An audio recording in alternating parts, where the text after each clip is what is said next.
सरपंच संतोष देशमुख हत्या प्रकरणातला आरोपी सुदर्शन घुलेचा 31 जानेवारीपर्यंत एसआयटी कडे ताबा। बीडच्या विशेष मकोका न्यायालयाचा निर्णय।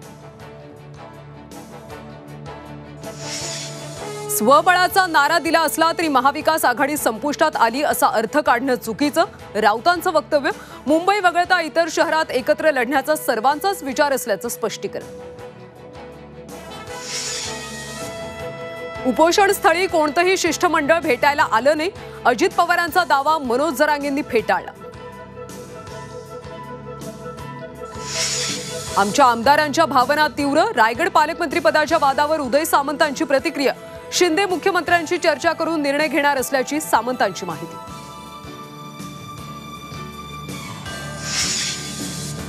छावा सिनेमातले आक्षेपार्ह दृश्य असेल तर काढा, उदय सामंतांचा इशारा। तर भावना दुखावत असतील तर सिनेमातून दृश्य काढू, दिग्दर्शक लक्ष्मण उत्तेकरांचं राज ठाकरेंच्या भेटीनंतर वक्तव्य। मोबाईल फॉरेन्सिक व्हॅनचं देवेंद्र फडणवीसांच्या हस्ते लोकार्पण। पुराव्याशी छेडछाड करणं अशक्य, फडणवीसांची माहिती।